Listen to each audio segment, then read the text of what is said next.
안녕하세요. 오늘도 사연살롱을 찾아주셔서 감사합니다. 사연살롱 이야기들을 들으면 다 내 이야기 같아요. 삶의 희노애락이 단어가 있잖아요.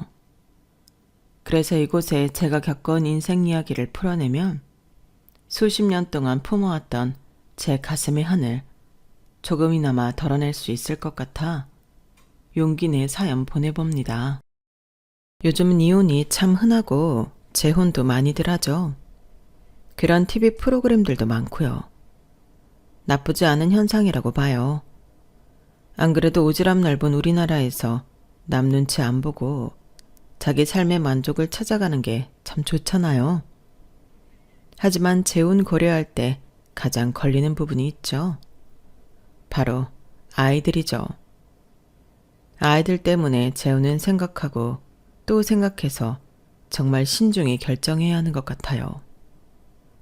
재혼할 사람이 내 아이를 정말 친자식처럼 잘 보듬어 줄 수 있는 사람인지 눈 크게 뜨고 살펴봐야죠.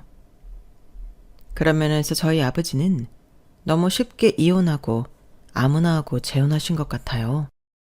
제가 그 계모 때문에 당한 서름을 생각하면 아직도 마음이 미어진답니다.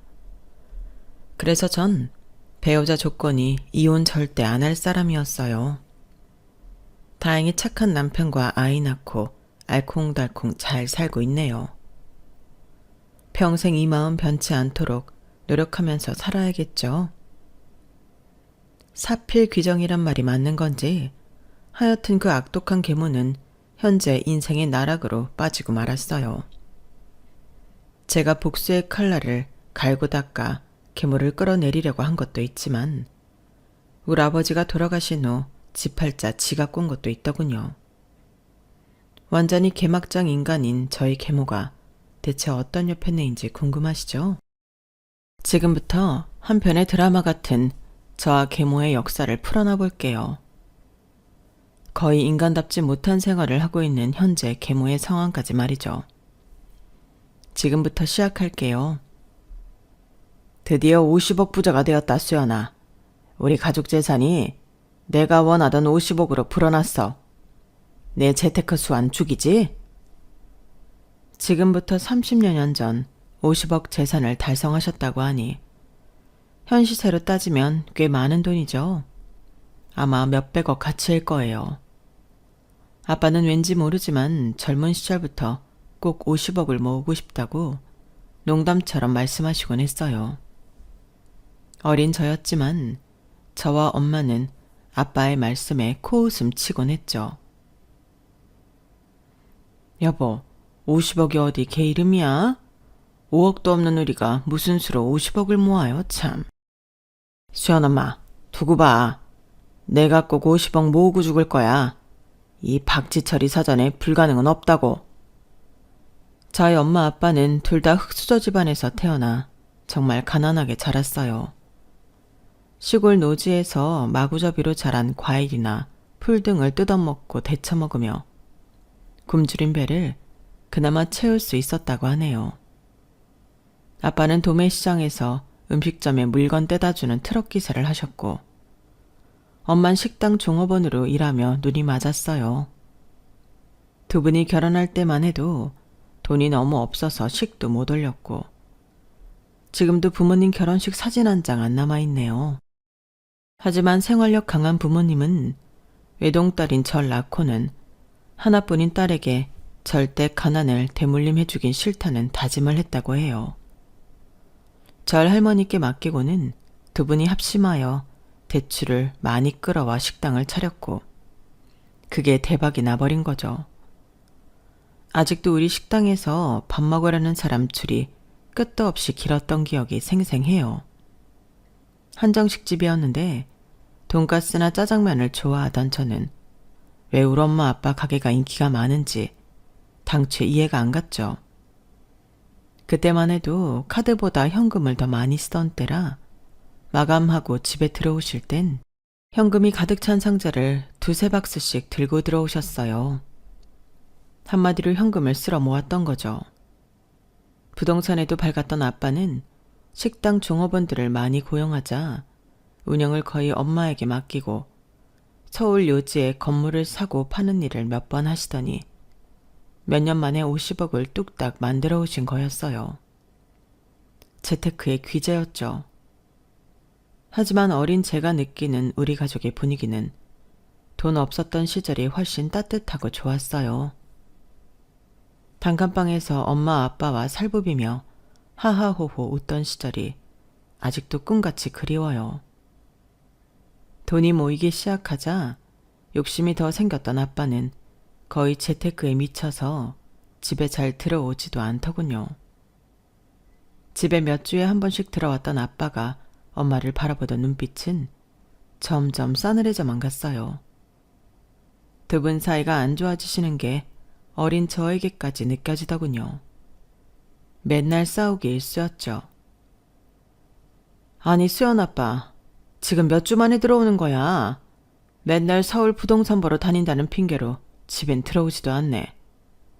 여기가 제주도야? 미국이야? 서울에서 고작 2시간 거리 경기도인데 이렇게까지 외박하는 이유가 뭐야? 당신 돈 불리는데 미쳤어? 나랑 수연이는 눈에 보이지도 않아 이제? 식당에서 버는 돈 미천 삼아 부동산 투자하면서 식당은 완전히 나한테 맡겨두고 나 몰라라야? 나도 식당에 24시간 종속된 삶이 아주 지긋지긋하다고. 내가 5억도 안 되는 돈을 50억으로 불렸는데 수고했다는 말을 못할 망정. 뭐? 지긋지긋하다고? 그래, 그럼 갈라서. 나도 더 이상 할매나 마찬가지인 당신이랑은 살기 싫어. 뭐? 이제 본색을 드러내는구만. 당신 내가 바보 천치인 줄 알아? 그동안 딴 년이랑 살림 차린 거 내가 모르고 있을 줄 알았지. 내가 흥신소 사람 붙여서 구린내 나는 당신 뒤 다 캐봤어. 무려 20살 어린 여자애랑 놀아나고 있더라. 당신 지금 제정신이야? 나 그 얘기 듣고 쓰러질 뻔했다고. 야, 이 미친 옆에 내가 이제 미행까지 해? 참네. 그래, 서울 가니까 이쁘고 쭉쭉 빵빵한 애들 널렸더라. 내가 강남 건물주라고 하니 줄줄 따르던데. 내가 40대 후반으로 안 보인대. 우리 딸 생각해서 정신 좀 차려 제발. 당신만 생각하면 요즘 스트레스 받아서 온몸이 뻣뻣하게 굳어버린다고. 당신이야말로 정신 차려. 당신한테 온갖 정이 다 떨어져 버린 현실을 직시하라고. 말이 나온 김에 그냥 마무리 지어야겠어. 나 그 여자한테 갈 거야. 저 식당이 노다지니까 당신이 식당 가져. 난 건물 가질게. 식당 운영하면 먹고 사는 건 문제 없겠지 뭐. 수연이는 딸이니까 엄마랑 지내는 게 더 편하겠지? 난 내 집만 간단히 챙겨서 떠날게. 다른 건 변호사 통해서 마무리 짓자고. 뭐? 당장 떠나겠다고? 변호사? 지금 나와 딸내미 버리고 진짜 이혼하겠다는 거야? 야, 이 미친놈아. 정신 차려. 공포의 눈으로 엄마 아빠 싸우는 장면을 보고 있었는데 갑자기 엄마가 심장을 부여잡고 쓰러지셨어요.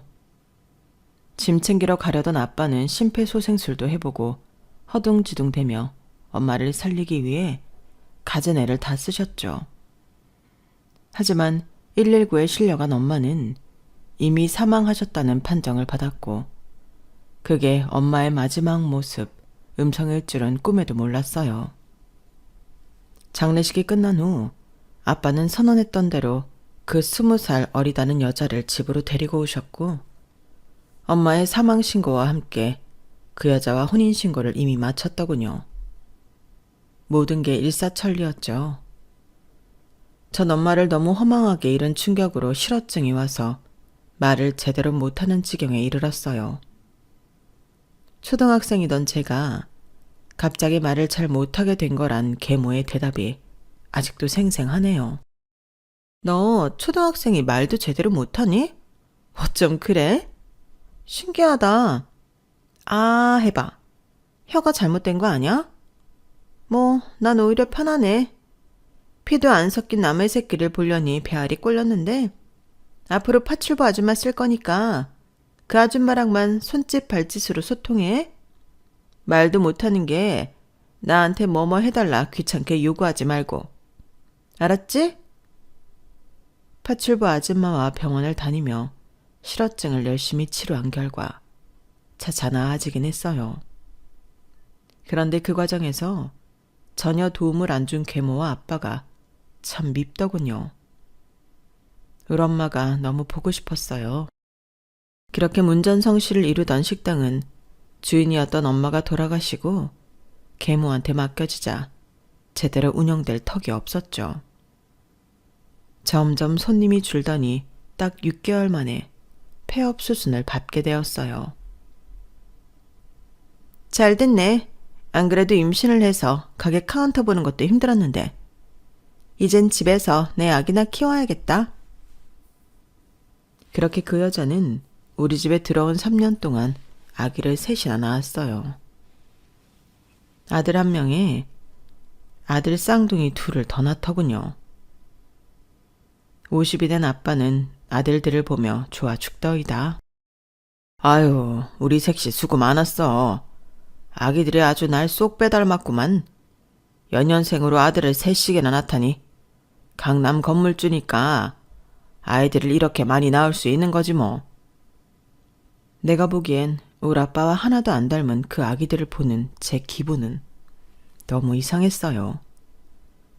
이미 그 집안에서 전 없는 존재나 다름없었죠.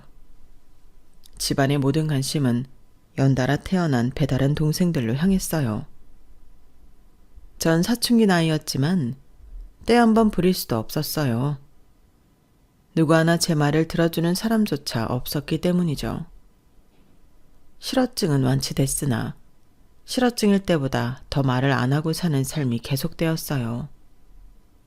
계모는 제 생활을 전혀 챙겨주지 않았죠. 아직 초등학생이었음에도 불구하고 말이죠.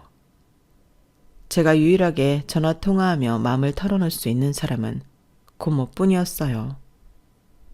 고모는 한때 우리 식당에서 함께 일하다가 시집 가셨는데 자궁에 문제가 있어 아이를 못 낳게 되자 시댁에서 쫓겨나듯 이혼당하고 혼자 살고 계셨어요.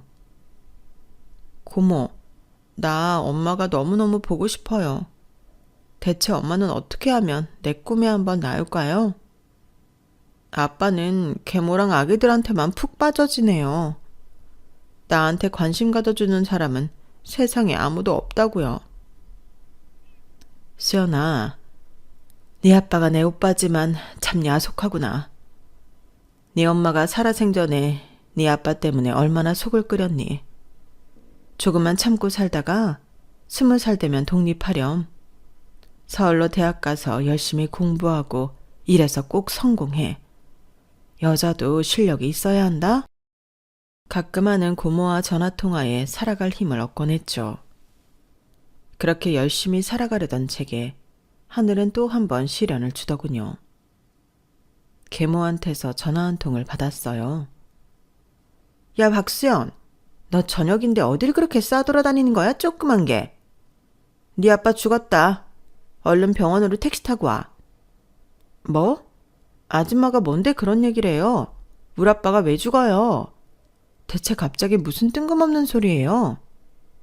아, 뺑소니 차량에 치여 그 자리에서 죽은 걸 나보고 어쩌라는 거냐? 내가 뭐 거짓말이라도 한다는 거야? 응급실로 빨리 와. 나 우리 애기들 봐야 해서 바빠. 아빠가 뺑소니 교통사고로 그 자리에서 돌아가신 거였어요. 그때만 해도 30년 전이라 CCTV도 많지 않았기에 뺑소니범을 잡을 순 없었어요. 그렇게 피해자인 우리 아빠만 죽고 가해자는 찾지 못한 채 허무하게 끝나버렸죠. 이제 난 고아구나. 진짜 세상으로부터 버림받은 기분이었어요. 불난데 휘발유 붙는 격으로 계모는 아주 일사천리로 재산을 싹 다 정리했더군요. 그리고는 제게 일방적으로 통보했어요.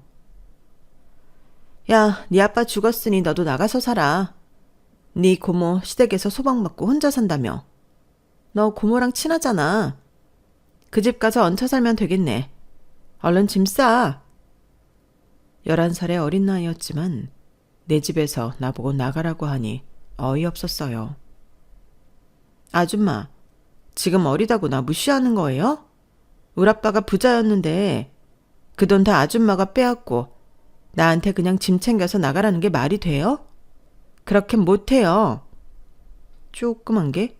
그렇게 못하면 어쩔 건데? 내가 이 집 와서 3년간 희생해서 너 키워준 게 어디야? 20살 많은 늑달의 아저씨한테 딸린 짐짝 같은 널 봐준 게 어디냐고. 그 보상으로 네 아빠 재산은 다 내 거야. 고모 집으로 얼른 나가버려. 눈을 부라리며 계모가 지르는 고성 탓에 어린 저는 좀 무섭기도 했어요. 조금만 더 컸으면 덤벼볼 만도 했을 텐데. 아니, 법적으로 유류분이라도 챙겼을 텐데. 그때 당시 11살이었던 전 너무 어렸죠. 그렇게 고모 집으로 향했고 20평짜리 아파트에서 고모와 함께 살았어요. 고모는 친엄마처럼 저를 하나부터 10까지 다 챙겨주셨죠. 내가 자궁이 약해 아이를 못 낳아서 이혼당한 한을 이제야 푸는구나. 우리 수연이가 내겐 딸이나 다름없어. 이제 고모한테 다 의지하고 살아. 내가 식당에서 버는 돈은 다 너한테 쏟아부을 거야. 넌 이제부터 내 삶의 이유야. 고모는 조그만 식당을 운영하셨고 저희 부모님을 도와 한정식집에서 배운 노하우를 잘 녹여 식당 매출도 꽤 괜찮았죠. 고모는 손재주가 좋았어요. 피부가 엄청 예민하고 약했기에 화장품을 다 만들어 쓰셨는데 그 과정이 제 눈엔 참 재미나게 보였어요. 실제로 제 화장품도 고모가 직접 만들어 주셨는데 피부가 한 톤 밝아지며 촉촉하고 너무 좋더라고요. 고모, 레몬 넣은 이 화장품 너무 좋은데요? 우리 이거 갖고 나중에 사업 한번 해볼까요? 너도 네 아빠 닮아서 돈 버는 데 관심이 많구나. 고모는 음식 장사밖에 안 해봐서 화장품 제조업을 하기엔 겁이 나는데. 에이, 고모, 내가 살아보니 인생은 뭐 아니면 도예요. 어차피 가진 것 없어서 잃을 것도 없는 인생 한번 덤벼보는 거예요. 실제로 엄마 아빠 그리고 계모에 의해 재산까지 다 뺏기고 나니 더 이상 두려울 게 없었어요. 아빠 성격을 닮긴 했는지 추진력과 돈 불리는 재주는 좀 있었던 것 같아요. 20살 대학교 1학년이던 저는 그 길로 화장품 창업에 대해 이리저리 알아봤고 바로 추진했어요. 그때만 해도 유튜브나 인스타그램이 활성화되지 않았던 시절이었기에 홍보는 블로그 등을 통해서 할 수밖에 없었죠. 고모가 적극적으로 밀어줬기에 가능했어요. 고모는 그때까지 번 돈을 모조리 저희 창업에 쏟아 부어줬어요. 몇 억이라는 거금이었죠. 고모, 자금 대줘서 고마워요. 진짜 열심히 한번 해볼게요. 고마워할 거 없어. 네 말대로 고모도 더 이상 잃을 게 없는 사람이야. 넌 내 딸이나 마찬가지니 내 인생의 전부고 말야. 꼭 성공해 수연아. 하지만 대학은 꼭 마쳐야 한다. 그리고 한 가지, 만약 수익이 나게 되면 고모 이름으로 챙겨줄 생각 말고 다 네 명의로 재테크해서 잘 불려봐. 얼마 전에 아주 용한 무당한테서 전 봤는데 난 단명할 운이고 넌 승승장구할 운이란다. 고모가 제대로 밀어줄게. 고모한테 무슨 그런 걸 믿냐고 다 미신이라고 타박했어요. 고모까지 돌아가시면 난 도저히 살아갈 힘이 없을 것만 같았거든요. 그런데 그 용하다는 무당의 말이 현실로 벌어지고 말았죠. 멀쩡하던 고모가 췌장암 3기에 걸렸다더군요. 고모로부터 그 말만 듣고도 너무 무서워 사지가 떨렸어요. 고모, 대체 그게 무슨 말이에요? 왜 이제 50살 먹은 고모가 몹쓸 암에 걸려요? 병원에서 지금까지 건강검진하면서도 그런 말 없었잖아요. 그놈의 돌팔이 의사들 싹 다 고소해버려요. 왜 우리 고모가 죽는다는 거예요? 그럼 난 어떻게 살라고요? 수연아, 고모가 살아보니 내 힘으로 어찌할 수 없는 건 그냥 받아들여야 하는 게 순리더라. 그 무당이 진짜 용했나 봐. 단명한다더니 정말 그대로 마치네. 췌장암은 1, 2기 아니면 거의 사망 확률이 높은가 봐. 원래 몸도 약한 내가 어찌 암을 이기겠니? 다른 건 고모도 다 받아들이겠는데 우리 수연이가 어찌 혼자서 살아갈지 너무 걱정이네. 그 계모년한테서 네 아빠 재산 조금이라도 뺏어 올 걸 그랬다. 나중에 그 계모 만나거든 꼭 안갚음 단단히 해줘라. 고모가 자성에 가서 그 계모 앞길을 다 망쳐놓을게. 너도 꼭 복수해. 다 알겠으니 고모 제발 죽지만 말아줘요. 하지만 고모는 진단받은 지 딱 1년 만에 돌아가시고 말았어요. 세상에 가족이 우리 둘뿐이었는데 장례식엔 거의 사람들이 오지 않았죠. 참으로 쓸쓸하고 허망한 장례식이었어요. 그렇게 고모를 떠나보내며 고모가 유언처럼 남긴 말을 계속 되뇌었어요. 그 계모한테 복수해줘야지 꼭. 어쩌면 그 계모가 우리 엄마 아빠를 다 죽이고 행복했던 우리 가정을 파탄낸 건지도 몰라. 모든 건 다 그 계모 탓이야. 반드시 되갚아줄 거야. 다짐하고 또 다짐했죠. 그러기 위해선 일단 제가 힘을 키워야 했어요. 자본주의 사회에서 힘은 곧 돈이었죠. 아직 대학생이긴 했지만 갓 창업한 화장품 사업을 성공시키기 위해 미친 듯이 매달렸어요. 고모로부터 물려받은 조그만 칩을 거의 실험실화해서 몇 병이고 만들고 또 만들기를 반복했어요. 자금을 투입해 변호사로부터 자문을 얻어 법인을 설립하고 직원도 한두 명 뽑았죠. 20대 중반의 대표님, 사장님 소리를 들으면서 하루에 잠 4시간씩 자가며 발로 뛰어다녔어요. 말로만 대표이고 바지사장이 아니라 진짜 내 회사를 대표하는 얼굴이 되고 싶었거든요.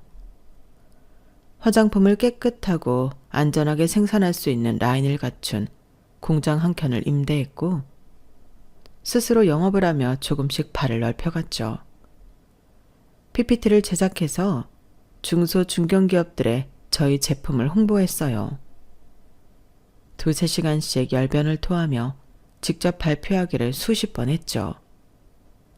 그날도 대기업에 직접 화장품을 공급하는 중견기업과 미팅을 하는 날이었어요. 중견기업 대표가 저의 브리핑을 다 듣더니 깜짝 놀랄 만한 제안을 하더군요. 인상 깊네요. 연약한 피부를 가졌던 고모님 얘기까지. 제품 홍보가 아니라 한편의 영화를 보는 것 같았어요. 전부터 미팅 잡고 싶었는데 이제야 뵙네요. 전 이 회사 대표 서민수입니다. 그 전부터 제품을 사용해보기도 했고 안전성 테스트를 치밀하게 진행했다는 사실도 알고 있습니다. 우린 대기업에 직접 공급하는 1차 벤더예요. 우리랑 같이 일해보지 않으실래요? 지금 생산하는 환경보다 훨씬 나은 라인을 제공해드릴 수 있으니 와서 화장품을 마음껏 만들어보세요. 우선 기초부터 시작해서 반응이 좋으면 색조까지 진행해볼게요. 기초는 대기업 브랜드 붙여서 나갈 테지만 색조나 클렌징 제품들은 요즘 중소 브랜드도 마케팅만 잘하면 굉장히 핫합니다. 중국을 비롯한 동남아권에서도 K-뷰티에 미쳐 있거든요. 박수연 사장님이라면 믿음이 갑니다. 꿈인가 생시인가 싶었어요. 대기업 1차 벤더면 엄청나게 큰 회사인데 그 회사 대표님이 직접 우리 회사에 와서 꿈을 펼쳐보라니 지난 몇 년간 고생한 보람이 이제서야 오나 싶었죠. 전 그 대표라는 사람한테 90도로 인사하며 감사하단 말을 골백 번은 한 것 같아요. 제가 창업한 조그만 회사는 대기업 1차 벤더에 흡수되었고 그 후로 저의 열정과 큰 회사의 자본이 만나 일은 일사천리로 진행되었어요. 계모에 대한 복수는 일단 뒤로 한 채 그땐 돈에 미쳐 있었던 것 같아요. 그렇게 화장품에 미쳐서 산 지 한 5년쯤 되자 제겐 무려 20억이라는 돈이 모여 있더군요. 딱 두 가지의 모순적인 감정이 들었어요. 엄청난 돈이 모였구나라는 생각과 동시에 복수를 하기엔 아직 부족하다란 감정이었죠. 더 달려야겠다. 제 자신에게 책찍질했어요. 그러던 어느 날 지난 5년간 저에게 물심양면 지원해준 든든한 파트너이자 1차 벤더 대표님이 저녁 한 끼 하자고 하더군요. 업무 회의인 줄 알고 살짝 긴장한 채 자리에 나갔죠. 다른 직원분들은 좀 늦게 오나 봐요. 비서님도 안 보이시네요. 오늘은 수연 씨와 단둘이 식사하고 싶었어요. 그래도 되죠? 지난 5년간 묵묵히 바라만 봐왔는데 이젠 좀 표현하고 싶어서요. 전 속으로 별별 생각이 다 들더군요. 이제 좀 성공할 만하니까 날 회사에서 내치려는 건가? 나 잘리는 거야? 대체 뭘 표현한다는 거지? 그때부터 떨리기 시작하더군요. 아, 제가 업무하는 데 있어 뭐 부족한 게 보이셨나요? 가감 없이 말씀해 주셔도 됩니다. 고치겠습니다. 맞아요. 고쳐주세요. 절 대하는 태도를 완전히 바꿔주셨으면 좋겠어요. 아주 솔직하고 담백하게 말할게요. 난 수연 씨보다 10살 많은 40대 노땅이고 한 번 이혼한 경력이 있는 돌싱인 거 아시죠? 아, 참고로 아이는 없어요. 20대에 결혼했었고 이혼까지 했으니 벌써 근 20년이 다 돼가네요. 한참 외로울 찰나에 수연 씨가 눈에 띄었어요. 처음 볼 때부터 내 여자라고 생각했어요. 수연 씨가 절 상사로서 매우 어렵게 대하는 건 알고 있지만 이젠 좀 만만하게 봐주면 안 될까요? 남자로서 말이죠. 우리 지난 5년간 밤낮으로 일하면서 서로 성격 파악은 끝났잖아요. 어때요, 저? 이젠 날 남자로 받아들여줄 수 있을까요? 전 너무 놀라서 아무 말도 할 수 없었어요. 대표님이 그런 마음을 품고 계실 줄은 꿈에도 몰랐거든요.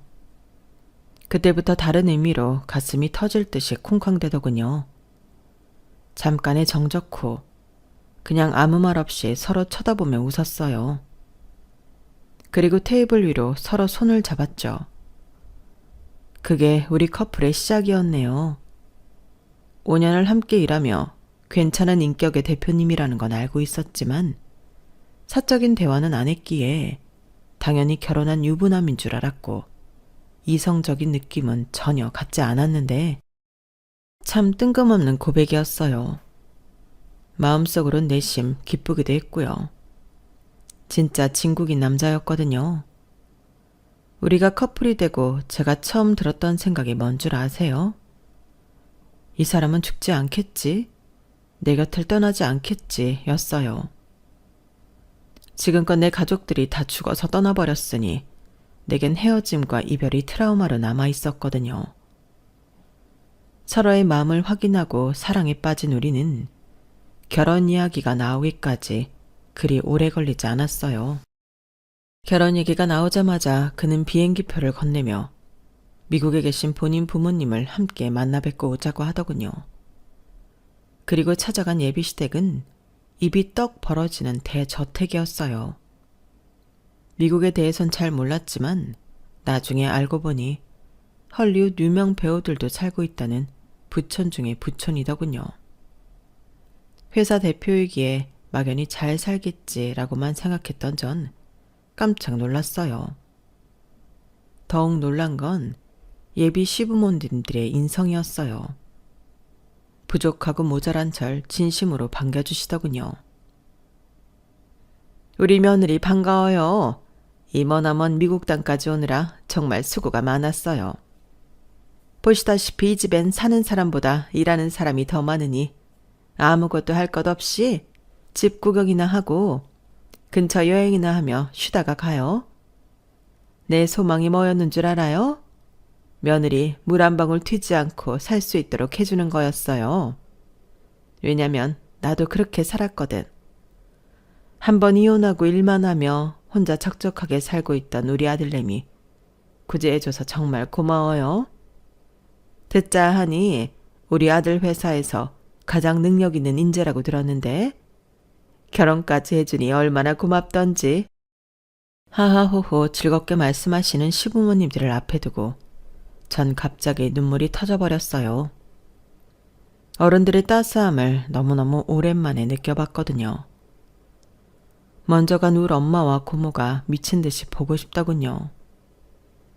제가 눈이 퉁퉁 붓도록 엉엉 울자 잠시 의아해하던 시모는 이내 곧 절 붙잡고 함께 울어주셨어요. 그렇게 한참을 울고는 시부모를 친부모처럼 여기며 지금껏 자주 연락하고 사이좋게 지내고 있답니다. 부모복은 없던 저희지만 제 사주에 시부모와 남편복은 있었나 봅니다. 담백한 성격의 남친과 전 혼인신고만 한 채 직원들과 저녁 식사를 하며 결혼식을 대신했어요. 화려한 호텔 결혼식 따윈 우리와 어울리지 않았죠. 그렇게 유부녀로서 다시 일상이 시작되고 나의 능력과 소박한 재력에 금수저인 남편의 재력이 더해지자 계모에게 복수하고 싶다는 생각이 다시금 들더군요. 전 수소문 끝에 사설탐정을 찾아갔어요. 예전엔 흥신소였지만 요즘엔 자격증을 소지한 사설탐정들이 요청한 일들을 끝내주게 잘 처리한다더군요. 전 웃돈을 줘가면서까지 아주 구체적으로 요구했어요.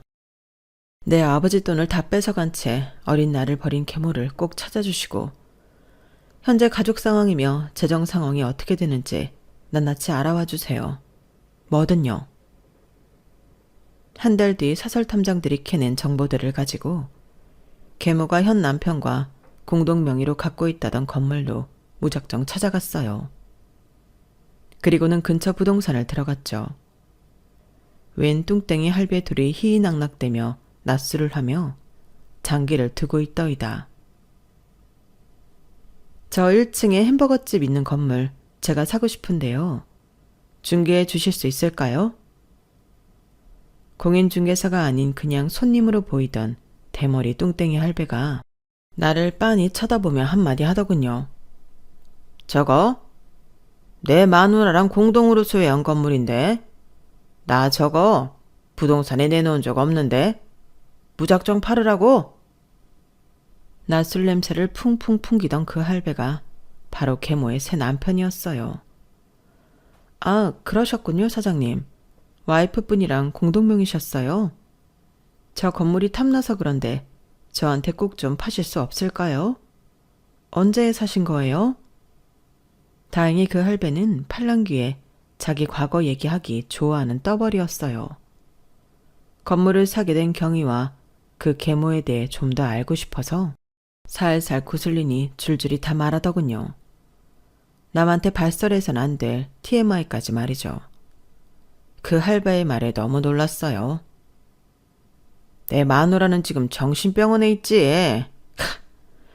옛날에 젊었을 때야 미인이었지만 이제 늑다리라. 다른 젊은 여자들이 눈에 자꾸 들어오는데 당최 이혼을 안 해주는 거야. 그래서 내가 새 아들들이랑 짜고 그 옆에 애를 정신병원에 넣어버렸지. 곧 명의도 다 내 거로 가져올 심산이야. 내가 그 옆에 애랑 어떻게 결혼하게 됐는지, 이 건물을 어떻게 공동명의로 하게 됐는지 말해줄까? 이거 완전히 대하 드라마로 제작해도 될 만큼 스펙타클한 이야기라고. 내 옆에 내가 미스 시절에 어느 부동산 부자인 유부남을 꼬셔서 정실 부인 자리를 꿰찬 거야. 원래 와이프는 심장마비로 그 자리에서 죽었대나 뭐래나. 여튼 정실 부인으로 들어갔지만 몰래 나랑 계속 만나던 사이였거든. 당연히 그 아들들은 다 내 씨앗이었지 뭐.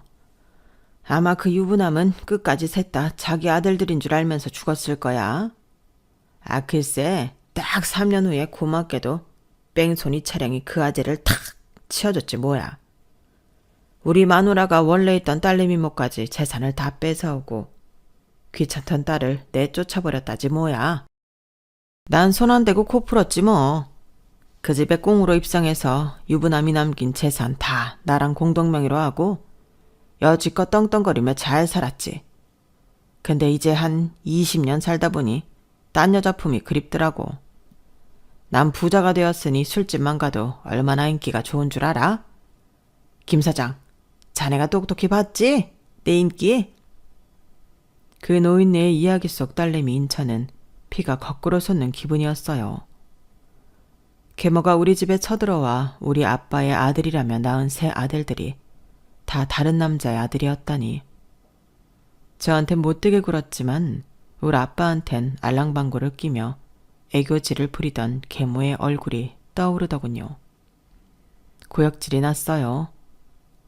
그동안 믿기만 했던 아빠의 처지가 왠지 불쌍하더군요. 그러한 계모가 지금은 자기 가족들에 의해서 정신병원에 감금돼 있다니 지팔자 지가 꾼 거라고 느껴졌어요. 그러거나 말거나 계모의 모든 걸 뺏어야겠다는 생각뿐이었죠. 다시금 정신을 차리곤 계획을 재정비했어요. 그 건물을 팔 생각이 없다는 그 할배 때문에 계획을 변경해야 했죠. 우선 남편에게 다 털어놨어요. 단순한 부동산 투자가 아니었기 때문이었죠. 남편의 대답은 제게 용기를 줬어요. 나한테 가진 건 돈과 당신뿐이야. 당신에게 그런 아픔과 분노가 있는 줄은 몰랐어. 허투루 쓰겠다는 것도 아니고 강남 요지의 빌딩을 사드리겠다는 건데 아예 우리 법인 업종에 부동산 투자업을 추가로 본격적으로 뛰어들지 뭐. 내가 뒤에서 든든히 도와줄게. 걱정 마. 천군만마 같은 남편의 지원 덕분에 전 계획을 차분히 실현해 나갔어요. 우선 계모가 공동명의로 갖고 있다던 빌딩에 주위의 빌딩들을 하나씩 사모으기 시작했어요. 시세보다 높게 쳐준다고 하니 안 판다고 하는 건물주는 다행히 없었어요. 그때가 한창 부동산 불경기여서 그랬나 봐요. 그리고 난 후 계모 건물에 입점해 있는 상점들과 아주 비슷한 가게들로 채워 넣었죠. 점주들에겐 제가 사비를 들여 경영 컨설턴트까지 붙여주며 장사가 잘 될 수밖에 없게 유도했죠. 마케팅까지 활발히 해주면서 말이죠. 그러자 몇 달 만에 계모의 낡은 건물에 입점해 있던 가게들은 줄폐업을 하게 되고 공실이 뻥뻥 나기 시작합니다. 맨날 낮술만 처먹으며 근처 공인중개사 사무실에서 놀고 자빠져 있던 계모의 현 남편은 자기 명의로 전부 빼돌리려던 건물의 임차인들이 거의 다 빠져나가자 급하게 매물로 내놓더군요. 옳았구나 하고 저와 남편은 공동명의로 그 건물을 아주 헐값에 사들일 수 있었죠. 계모의 현 남편과 매매 계약을 하면서 슬쩍 물어봤어요. 계모가 현재 어느 정신병원에 있는지를요. 아내분은 언제까지 정신병원에 가둬둘 거예요? 정신도 멀쩡하다면서요. 그 옆엔 내가 진짜로 미쳐서 이혼해 줄 때까지. 일단 이 매매 대금은 나랑 우리 새 아들들이랑 다 나눠 가져야지. 새 아드님들은 엄마 안 보고 싶대요? 내가 돈줄을 쥐고 있는 것 같으니 우리 아들들도 지엄마 찾지도 않아. 손수 지네들 손으로 지엄마를 정신병원에 모셔다 드렸다니까. 그렇지 않으면 내가 상속 한 푼도 안 주겠다고 했거든. 또 손 안 대고 고풍격이지 뭐. 계모가 악마인 줄 알았는데 더 악마는 따로 있었어요. 눈 하나 깜짝 안 하고 이런 얘기를 남인 우리한테 다 털어놓을 수 있는지. 아무리 술에 쩌든 알코올 중독자 할배라 할지라도 무서울 지경이었죠. 공인중개사로부터 듣자 하니 그 할배는 그 돈 갖고 술집 다니며 젊은 여자들이랑 희희낙낙하며 잘 살고 있다더군요. 그 아들들도 그에게 매매 대금을 나눠서 미국과 영국 등으로 이민을 가버렸다고 하더라고요. 이 모든 시드머니가 바로 우리 아버지 재산이었다는 사실이 참 소름 끼치더라고요. 바보 같은 우리 아빠 어쩌자고 이런 족속들과 엮인 여인네를 선택했는지. 자, 이제 저의 마지막 미션이 남았어요. 남편과 함께 계모가 감금돼 있다던 정신병원으로 향했죠. 가슴이 두근두근 긴장되더군요. 그 여자를 만나면 바로 얼굴에 침이라도 뱉어주려고 했죠.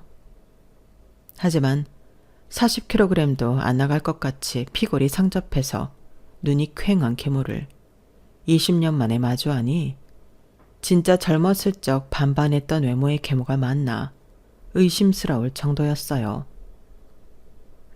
날 알아보겠어요? 네가 여기 어쩐 일이야? 자식이 찾아왔다고 해서 우리 아들들이 면회 온 줄 알았는데.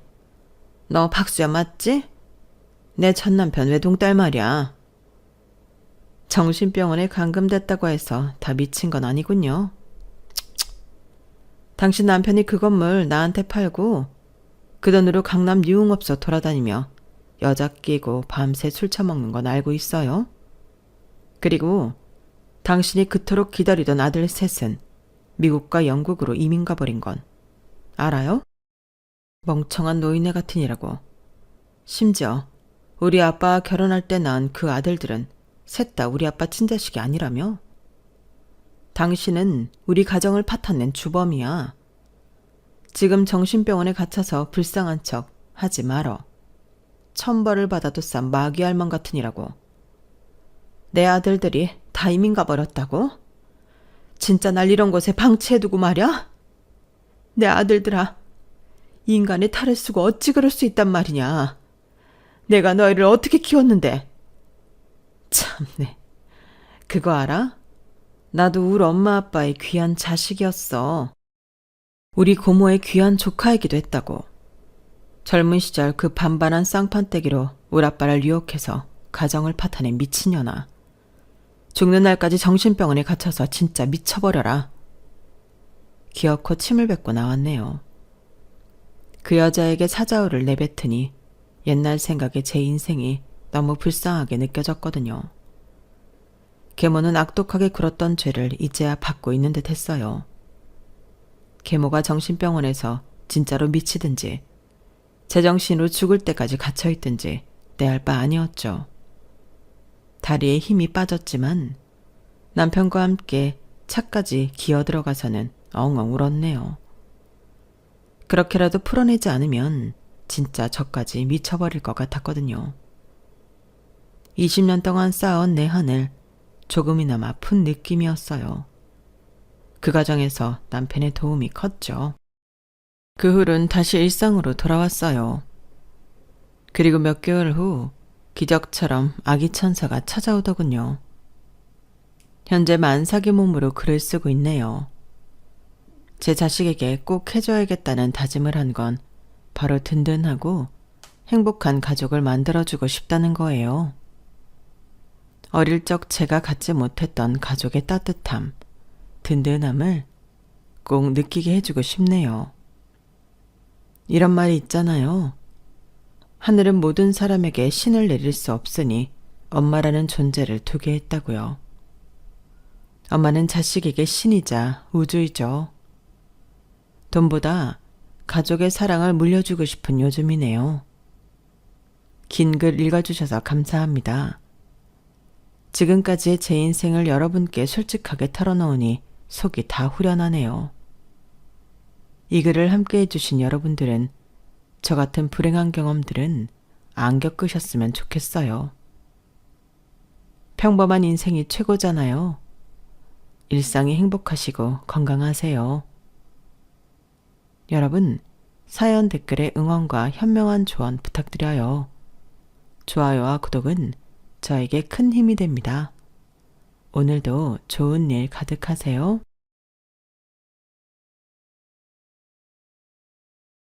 안녕하세요.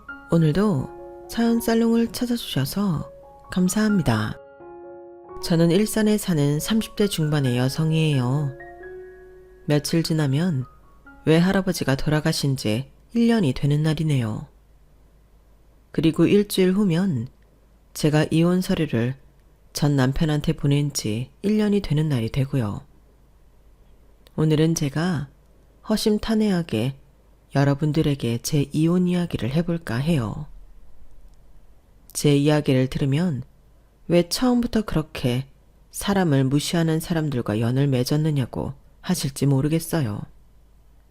그게 결국 제 이혼의 가장 큰 원인이 되기도 했으니까요.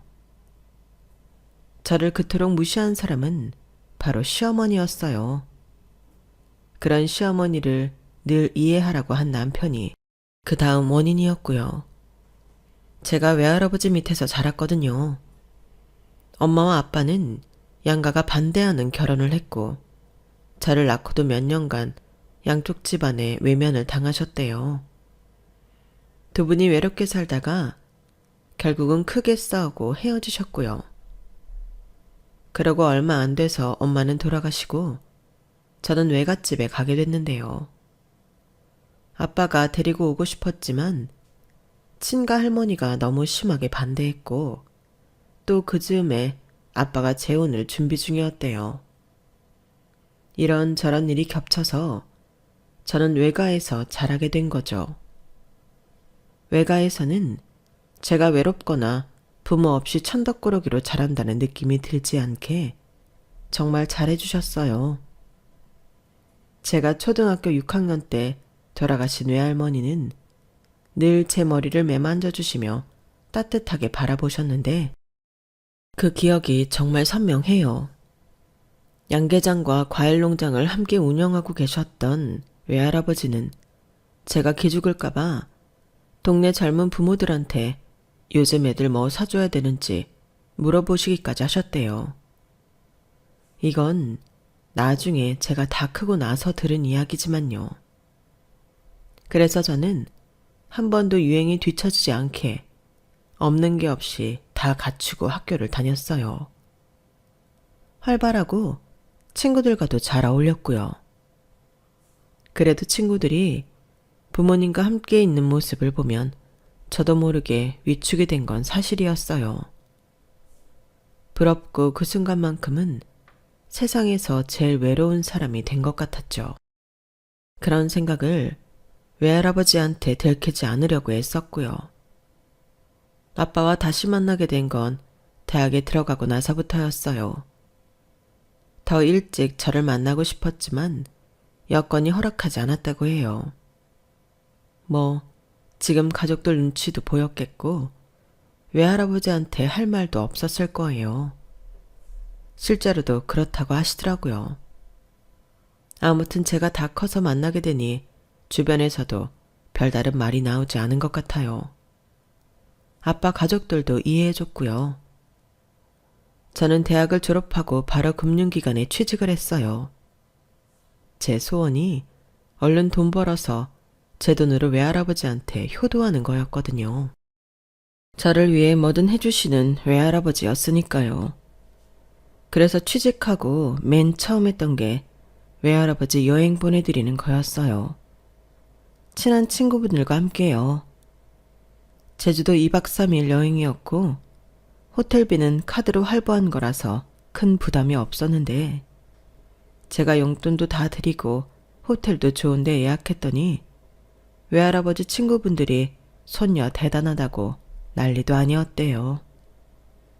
외할아버지가 저한테 해주신 거에 비하면 정말 아무것도 아닌데 말이죠. 그 다음에는 동남아 여행도 보내드렸고 중국 여행도 보내드렸죠. 중국은 제 휴가와 외할아버지 쉬는 때가 맞아서 저와 외할아버지가 같이 갔어요. 그 여행이 제가 성인이 돼서 외할아버지와 함께한 처음이자 마지막 해외여행이 되었고요. 그렇게 4년 동안 열심히 일하며 외할아버지와도 잘 지내던 저는 남편을 만나게 되었어요. 남편은 저희 회사 거래처의 팀장이었는데 어떻게 저를 잘 봤는지 몇 번 식사를 같이 하자고 하더라고요. 처음에는 가벼운 만남으로 시작했는데 남편이 진지하게 고백하더라고요. 진수영 씨, 저랑 사귈래요? 저 시간 많이 남아 돌아서 수영 씨 만나는 거 아니거든요. 처음 봤을 때부터 마음이 있었어요. 근데 제가 별로라면 아니면 다른 사람 사귀고 있는 거라면 저 그만두려고요. 사귀는 사람은 없고요. 저는 김명호 팀장님 편하게 만난 건데 잘 맞는 것 같아요. 만나봐도 저는 좋아요. 그러자 남편은 정말 아이처럼 좋아했고 저희는 그렇게 1년 좀 넘게 사귀다가 결혼 이야기가 오가게 되었어요. 어떻게 보면 자연스러운 수순이었죠. 저는 제 가정사 때문에 좀 망설였는데 오히려 남편이 그런 거는 아무것도 아니라며 신경 쓰지 말라고 하더라고요. 결혼 전에 아빠와도 따로 만났었는데 나중에 제가 이혼한 후 아빠는 속상해하며 이렇게 말씀하셨어요. 너 그렇게 힘들게 살면서 왜 한마디도 말 안 했어? 너랑 같이 못 살았어도 아빠는 아빠잖아. 어디 그딴 시어머니가 다 있냐? 요즘 세상에. 못돼 처먹었다는 말이 진짜 딱 어울리는 것들이야. 아빠가 알면 외할아버지도 알게 될 텐데 그러면 외할아버지가 어땠을 것 같아? 난 그래도 시어머니 짤이 사납게 생겼다고 걱정하셨잖아. 에휴, 내가 적극적으로 말렸어야 됐는데 애비 노릇 못한 죄로 나서지 않은 게 더 큰 죄 같다. 그런 말 마. 이제 다 지나간 일이고 나 이제 이렇게 아빠랑 같이 지낼 수 있는 것만으로도 정말 좋거든. 앞으로 더 잘 살면 되지 뭐. 미안하다 수영아. 네가 마음고생한 게 다 아빠 잘못인 것 같아서 너무 미안해. 아니야. 그 사람들이 이상한 사람들인 거야. 아빠가 그랬잖아. 못돼 처먹었다고. 그런 인간들이라서 그래. 아빠 잘못 아니야. 저는 이혼 후 아빠 집하고 가까운 곳으로 이사를 해서 살고 있어요. 솔직히 아빠에 대한 원망이 아주 없다고 할 수는 없었는데요. 아빠와 전보다 더 자주 만나 이야기를 나누며 아빠도 힘들었던 것을 이해할 수 있게 됐네요.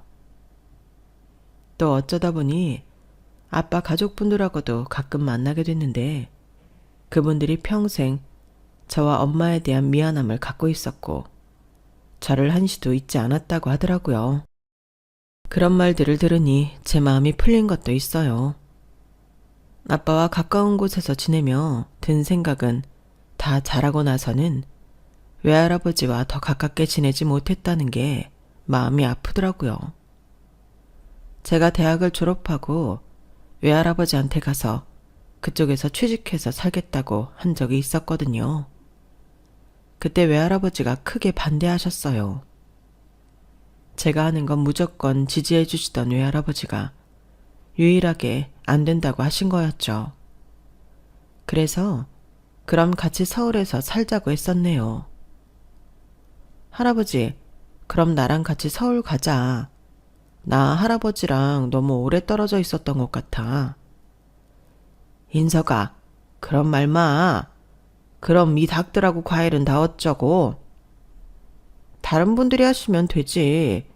말하자면 할아버지는 사장이나 다름없잖아. 이놈아, 사장이 회사 비우면 그 회사는 끝이야. 그런 말 말고 젊은 사람 일자리 많은 데에 가서 네 능력 펼치고 살아. 수영이 너는 농장 일에는 소질이 없잖냐. 그게 딱 네 엄마 닮았단 말이지. 사람은 자기 타고난 걸 개발하며 살아야 행복한 거야. 할아버지가 네 엄마한테 그걸 못해준 것 같아 너무 후회되고 속상한데 하나뿐인 외손녀한테까지 그러라고? 할아버지 계속 일만 하면 건강은 어쩌고. 나도 할아버지 걱정돼서 그러는 거야. 할아버지 끄떡없다. 20년 30년도 일할 수 있어. 너 휴가 때 만나러 오면 되잖냐. 그러니 할아버지 걱정 말고 마음 편히 하고 싶은 거 해. 그나마 제가 외할아버지 여행 보내드리고 같이 여행도 다녔으니 마음에 맺힌 게 덜한 것 같아요. 그마저도 안 했다면 저는 정말 평생을 외할아버지한테 미안해하며 살았을 것 같거든요. 물론 미안한 마음도 여전히 있지만 감사한 마음이 더 크게 남아있어요. 외할아버지는 전 남편과 결혼한다고 인사를 갔을 때도 정말 활짝 웃으며 맞아주셨어요. 전 남편한테 어찌나 저를 잘 부탁한다고, 잘해줘야 한다고 신신당부하셨는지 몰라요. 우리 수영이가 결혼한다니 내 마음이 참 기쁘다. 자네랑 잘 살면서 아들, 딸도 낳고 행복하기만 하면 나는 바랄 게 없겠네. 네, 염려 마세요. 제가 수영이 행복하게 해줄 겁니다. 남편은 제가 어떤 환경에서 컸는지 알고 있었어요. 저는 그것 때문에 결혼을 망설인 것도 있는데 남편은 그런 게 뭐가 중요하냐며 괜찮다고 하더라고요.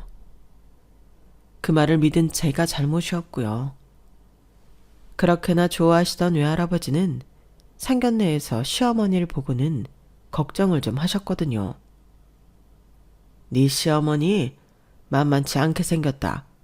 수영이 너 괜찮겠냐? 명호 오빠 보면 사람 유하잖아. 시어머니도 그렇게 나쁜 사람 아닐 거야. 너무 걱정하지 마, 할아버지. 그게 아들미가 휘어잡혀 살아서 그럴 수도 있는 건데 수영이 네가 좋다면야 할애비도 말리지는 않겠다만.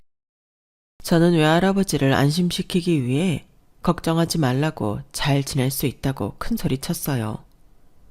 저라고 마음이 완전히 편한 것만은 아니었는데 생각해보면 제 가정 환경 때문에 위축이 되었던 것 같아요.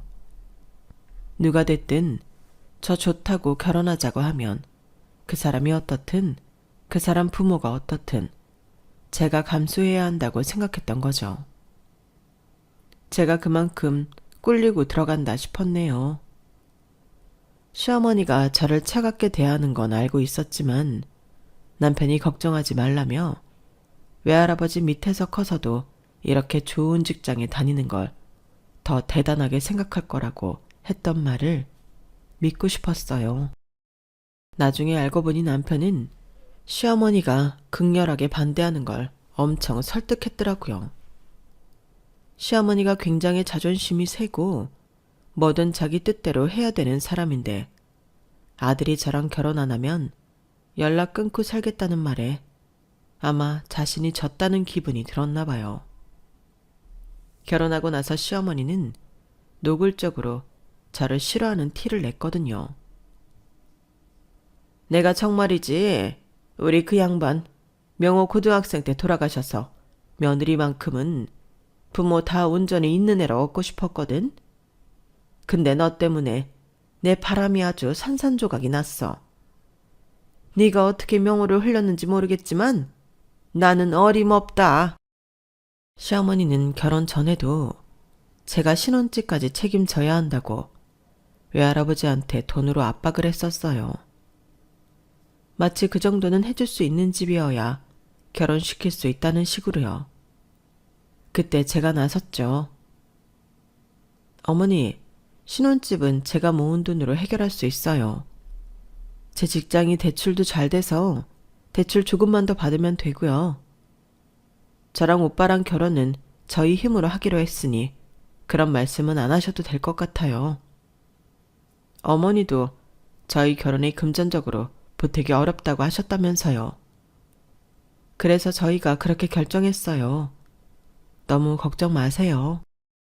그때 시어머니가 저를 보는 눈초리가 심상치 않았는데 아마도 제가 더는 돈 얘기를 못하게 막았기 때문이었을 거예요. 그래도 저는 외할아버지가 제 결혼 비용을 고스란히 독박 쓰고 있는 걸 볼 수는 없었네요. 아빠가 돈을 보태주겠다고 했지만 제가 한사코 거절했고요. 네 시어머니 보니 너를 마치 고아인 것처럼 대하는구나. 나 참 멀쩡하게 내가 있는데도 그런데 결혼해서 너 괜찮겠냐? 자기도 남편이 일찍 갔는데 남의 집 자식한테 이러는 거 보니 인성이 의심스럽다. 나 그 정도는 각오하고 있었어. 어떤 집 사람을 만나도 그럴 수 있을 것 같아. 그렇게 말하니 아빠가 또 미안하구나. 어쩔 수 없는 일인데 미안하다고 하지 마. 아빠도 사정이 있었잖아. 아무튼 그래도 너네 결혼을 반대는 못하는 거 보면 김서방이 너랑 결혼하겠다는 뜻이 확고한 것 같구나. 아무튼 나는 너 마음고생할까봐 그게 걱정이다. 나한테 주어진 숙제니까 어쩔 수 없지. 걱정하지 마. 그래, 아빠가 네 결혼 안 된다고 반대할 입장도 못 되고 이래저래 답답하기만 하구나. 너무 걱정하지 마. 시간이 지나면 다 괜찮아질 거야. 사람이 친해지고 정도 들면 또 변하는 거니까. 제가 결혼은 무조건 저와 남편이 모은 돈으로만 할 거라고 했음에도 외할아버지는 제 이름으로 된 통장을 주셨고 아빠도 제 앞으로 들어놓은 적금을 찾아서 주셨어요.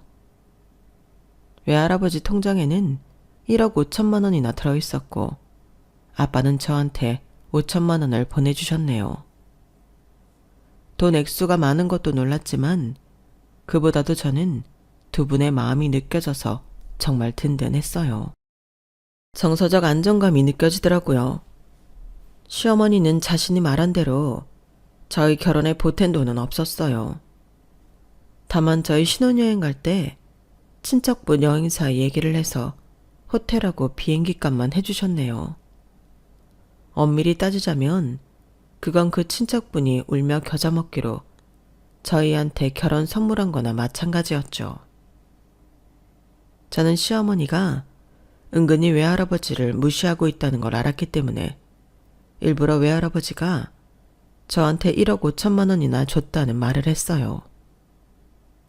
시어머니는 순간 눈동자가 흔들리면서 놀랐지만 금세 냉정해졌어요.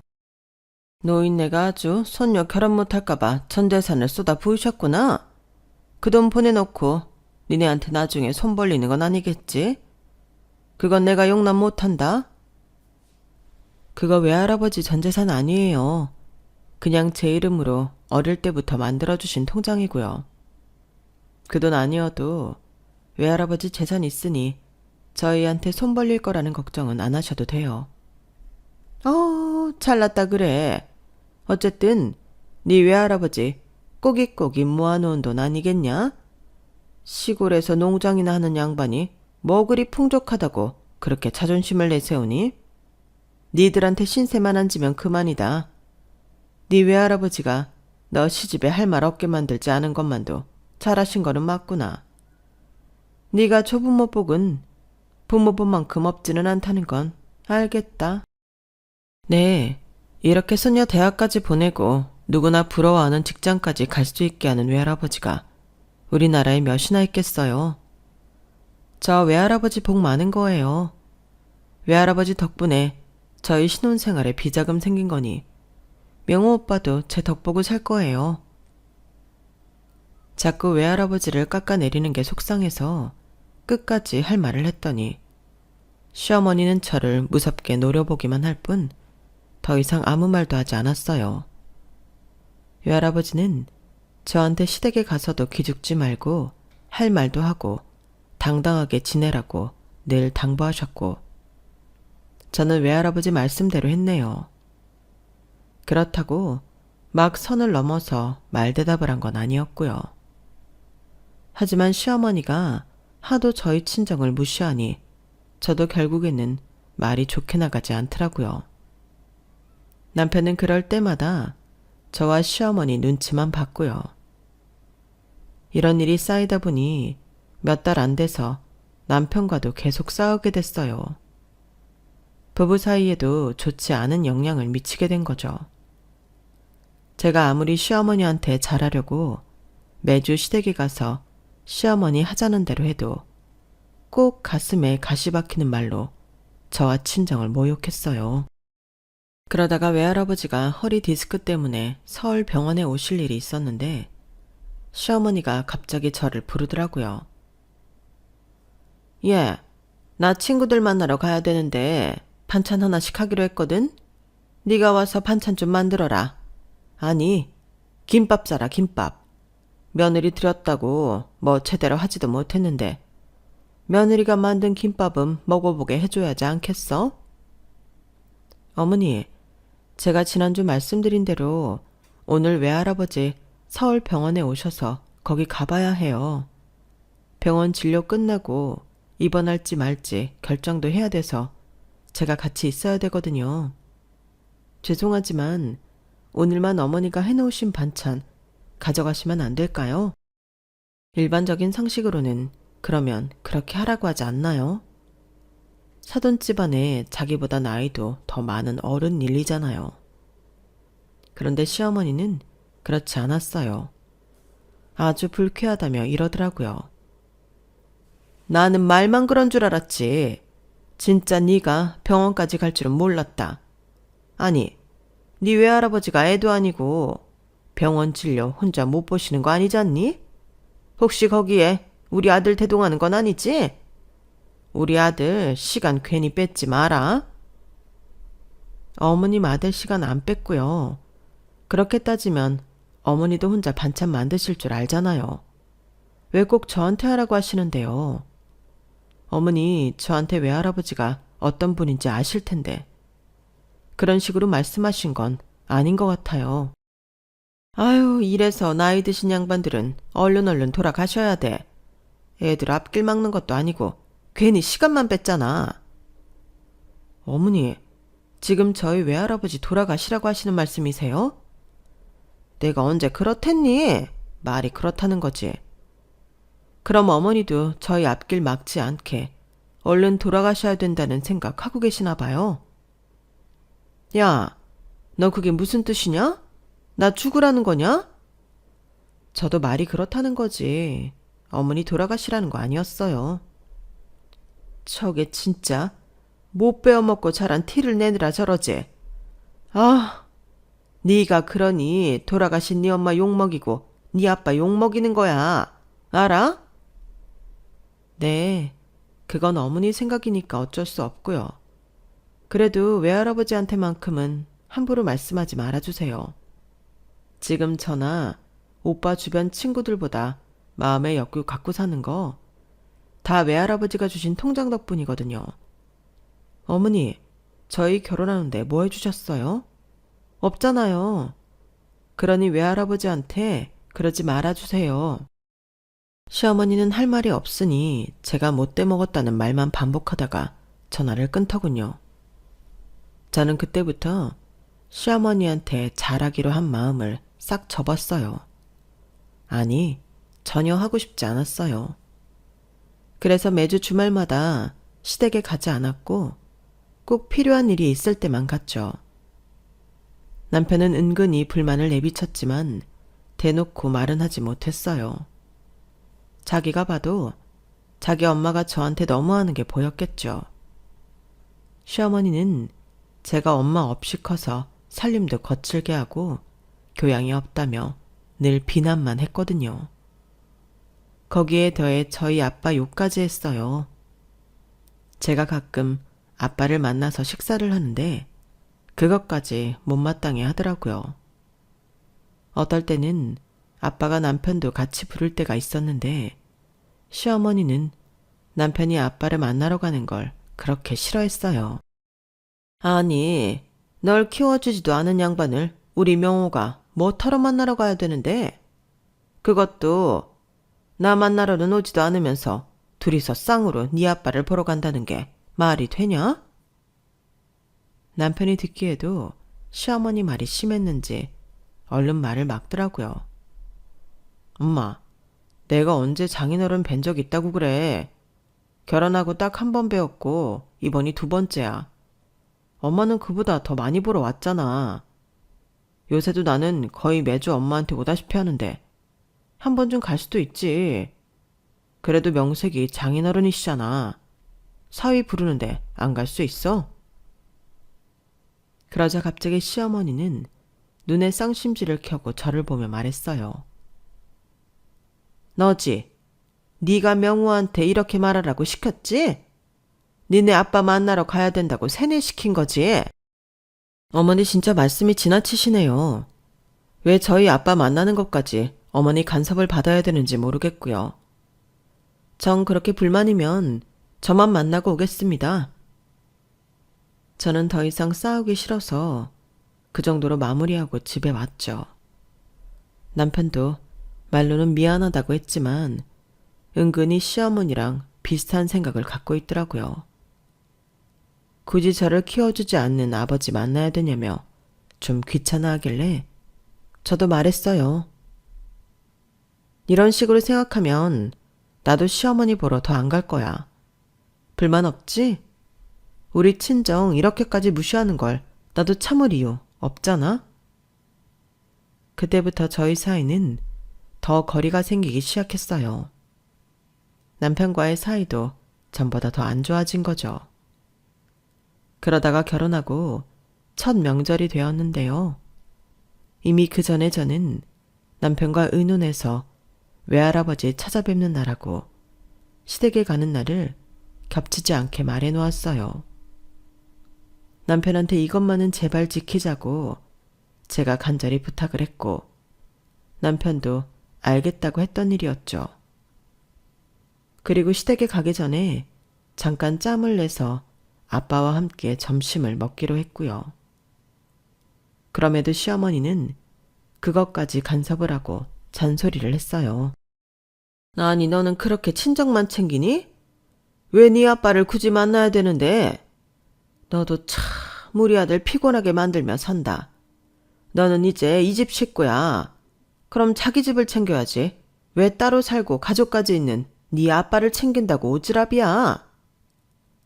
시어머니가 이런 식으로 나오는데도 남편은 이제 더 뻔뻔하게 자기 엄마 말이 틀린 게 없다고 나오더라고요. 그렇게까지 말을 하니 저도 그럼 명절에 시댁에 못 가겠다는 말이 나왔어요. 그러자 시어머니는 집안에 며느리가 잘못 들어왔다며 길길이 날뛰었어요. 저는 심각하게 이혼을 고민하기 시작했어요. 그게 명절 되기 두어 달 전 일이었네요. 명절이 코앞이었던 것도 아니고 그렇게 한참 전부터 난리였으니 제 스트레스가 이만저만이 아니었어요. 제가 너무 힘들어서 회사에서 야근까지 하고도 집에 들어갈 생각이 나지 않던 날이 있었어요. 남편 꼴을 보면 더 화가 나고 열불이 터지니 집에 가기가 싫더라고요. 그런데 느닷없이 외할아버지한테서 전화가 왔던 거였어요. 우리 손녀 잘 있나? 어째 하레비 꿈에 자꾸 우리 소영이가 보이노? 별일 없이 지내는 거 맞아? 나 잘 지내니까 꿈에 나오나 보네. 나 지금도 회사 끝나고 집에 가는 중이야. 할아버지는? 요즘 허리는 괜찮고? 안 아파? 할아버지야 늘 고만고만하지. 우리 강아지 잘 지내나? 그게 제일 걱정이지. 에이 뭐 그런 걱정을 해. 괜찮아 할아버지. 나 이번 주말에 내려갈게. 됐다. 오긴 뭘 오냐? 모처럼 쉬는 날인데 푹 쉬고 놀아야지. 저는 외할아버지의 마음 씀씀이에 눈시울이 붉어졌고 우는 티를 내지 않느라 얼마나 애를 썼는지 몰라요. 역시 저를 생각해주는 건 외할아버지밖에 없다는 생각도 들었고요. 그런데 그런 외할아버지가 명절을 앞두고 갑자기 돌아가셨어요. 여느 때나 다름없이 새벽에 일어나셔서 농장에 나가셨는데 갑자기 쓰러졌다는 거였어요. 뇌출혈이었고 사람들이 발견하기까지 늦어져서 외할아버지는 응급실에 옮겨지고 바로 사망 선고를 받으셨다고 해요. 너무나 허망하게 돌아가신 거죠. 제가 그 연락을 받은 게 막 시댁에서 저를 불러서 가는 도중이었어요. 시어머니가 명절 때 쓸 그릇을 새로 사달라고 하더라고요. 새 식구가 생겼는데 그릇들이 너무 낡고 개수가 부족하다나요? 그래서 시어머니가 원하는 브랜드로 백화점에서 사서 가져가고 있었죠. 저는 전화를 받자마자 바로 차를 돌려서 지방으로 내려가며 시어머니한테 연락을 했어요. 외할아버지가 돌아가셔서 가봐야 한다고요. 그러면 당연히 얼른 가라고 하고 자기도 따라오겠다고 할 거라 생각했어요. 그래도 집안 어른이 돌아가신 거잖아요. 그런데 시어머니는 정말 너무도 상식 밖의 말을 했어요. 그럼 그릇은 어쩌고? 그릇은 나한테 주고 가야지. 어머니, 지금 저희 할아버지 돌아가셨다니까요.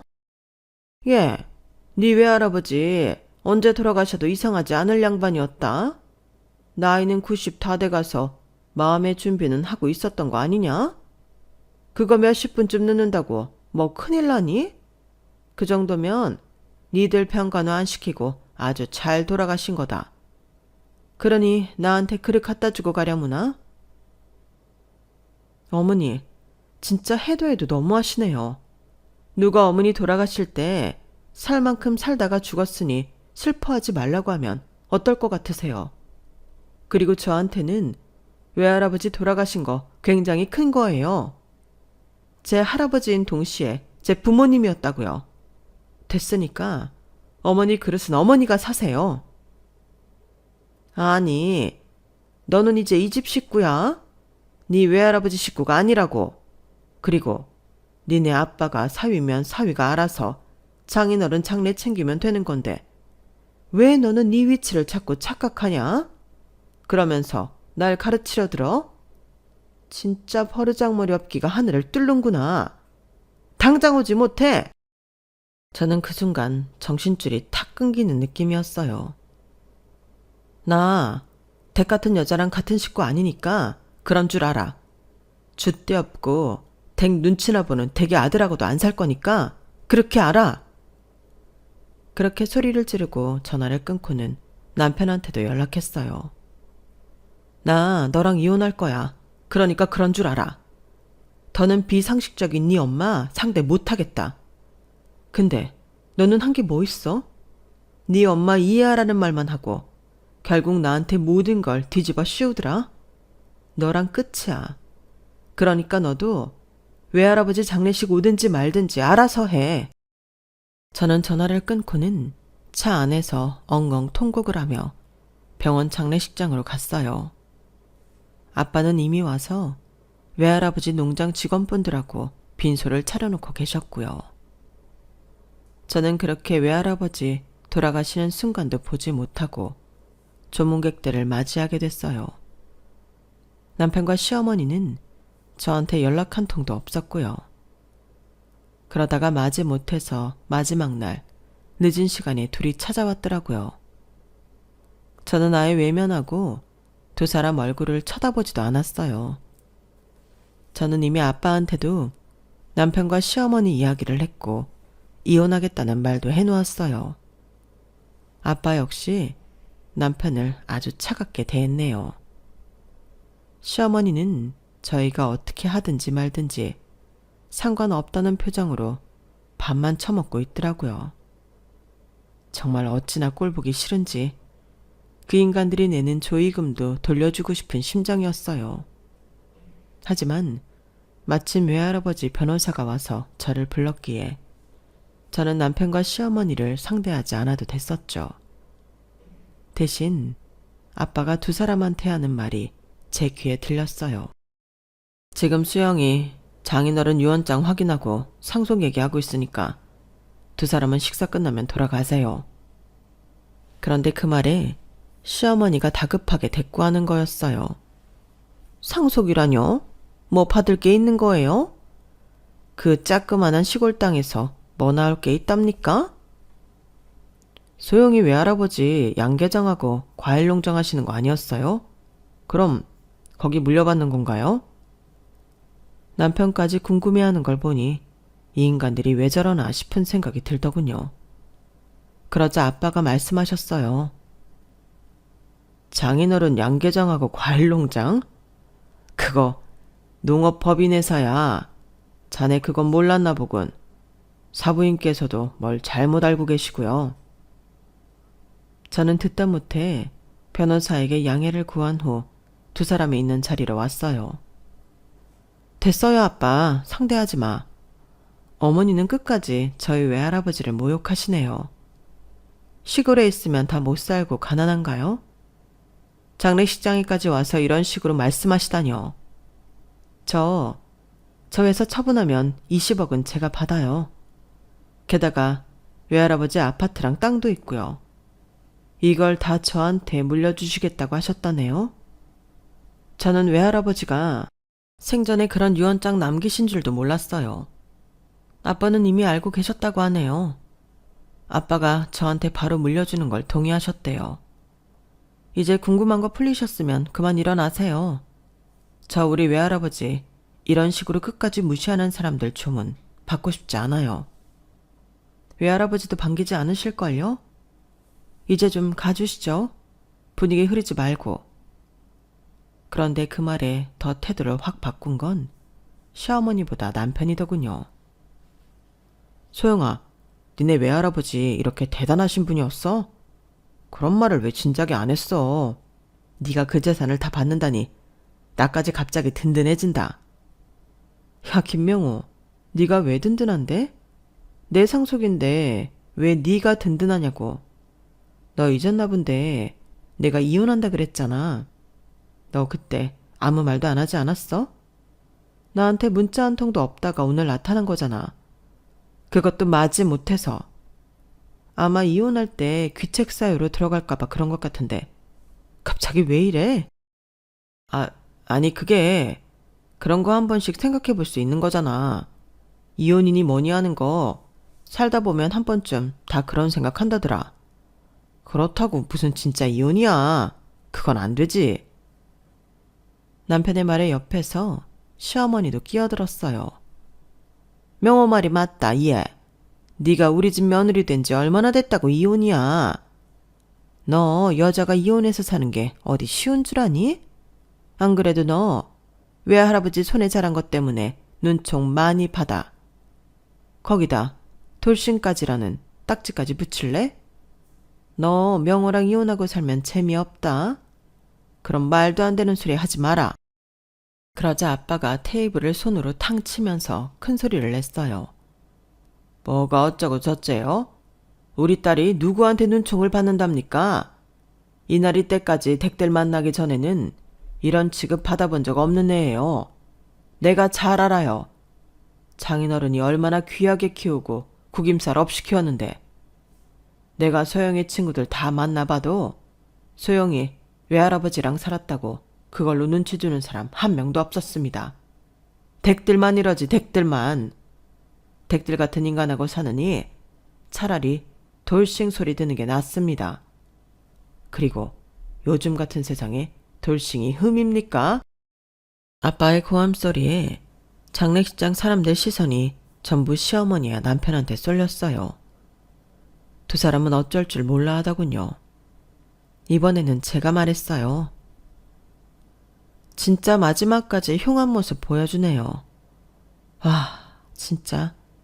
내가 진작에 정 다 떨어졌는데 오늘로써 단 한 방울의 후회도 남지 않게 해주네요.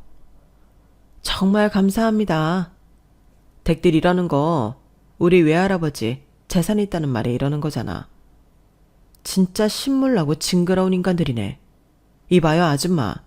집에 가서 댁 아들 이혼 변호사나 잘 알아보세요. 웬만한 사람 아니면 안 될 테니까. 알겠어요? 아빠도 작정한 듯 한 말씀 더 하셨어요. 보아하니 당신들 우리 딸을 무슨 천의 구 하나 되는 것처럼 취급했던데 멀쩡히 아빠 있고 외할아버지 있는 애한테 무슨 짓입니까? 김서방, 자네는 진짜 한 대 치고 싶지만 내가 장인어른 가시는 길이라 참는 줄이나 알게. 꼴 보기 싫으니 네 어머니 모시고 당장 나가. 그러자 시어머니는 아빠 손을 붙잡고 사정하기 시작했어요. 아우 사돈어른 왜 이러십니까? 저희 때문에 섭섭한 게 있으시면 푸시면 되잖아요. 제가 부족해서 그랬습니다. 용서하시고 애들 이혼 말려주세요.